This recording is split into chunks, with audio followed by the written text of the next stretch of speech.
বরুড়ার 15 ইউনিয়নে জিয়া প্রবাসী ফোরামের ঢাকঢোল পিটিয়ে গণসংযোগ করেছেন। ত্রয়োদশ জাতীয় সংসদ নির্বাচনকে সামনে রেখে ধানের শীষের প্রার্থী জাকারিয়া তাহের সুমনের পক্ষ হয়ে বিশাল শোডাউন করেছেন বরুড়া জিয়া প্রবাসী ফোরাম। বরুড়া উপজেলা জিয়া প্রবাসী ফোরামের নেতৃত্বে দিনব্যাপী এই গণসংযোগ কর্মসূচিতে বরুড়া উপজেলা 15টি ইউনিয়ন ও একটি পৌরসভার বিভিন্ন এলাকায় সাধারণ মানুষের ধারে ধারে গিয়ে আগামী 12 তারিখ ধানের শীষ মার্কায় ভোট প্রার্থনা করা হয়। এ সময় নেতাকর্মীরা ধানের শীষের পক্ষে জনসমর্থন কামনা করেন এবং সাধারণ মানুষের সঙ্গে কৌশল বিনিময় করেন। গণসংযোগে উপস্থিত ছিলেন আব্দুর রহিম মানিক, উপদেষ্টা জিয়া প্রবাসী ফোরাম, ইমরান চৌধুরী, উপদেষ্টা জিয়া প্রবাসী ফোরাম বরুড়া উপজেলার চিতরডা ইউনিয়ন, হাজী মোহাম্মদ সুমন, সভাপতি জিয়া প্রবাসী ফোরাম বরুড়া উপজেলা আগানগর ইউনিয়ন,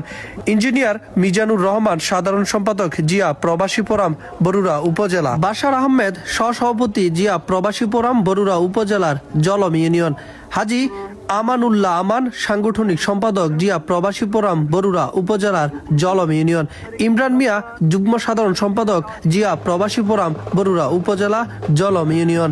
জসিমউদ্দিন, সহসাংগঠনিক সম্পাদক জিয়া প্রবাসী ফোরাম বরুড়া উপজেলার আড্ডা ইউনিয়ন। এছাড়াও উপস্থিত ছিলেন নাসির সুলতান, সদস্য জিয়া প্রবাসী ফোরাম, মোহাম্মদ জসিম, সদস্য জিয়া প্রবাসী ফোরাম, মোহাম্মদ বাবুল, সদস্য জিয়া প্রবাসী ফোরাম, মোহাম্মদ বিল্লাল হোসেন, সাংগঠনিক সম্পাদক 12 নং আড্ডা ইউনিয়ন স্বেচ্ছাসেবক দল, মহিবুল্লাহ মীর, সদস্য বরুড়া উপজেলা যুবদল, আক্তার হোসেন, জলম ইউনিয়ন যুবদল, মোহাম্মদ জসিমউদ্দিন,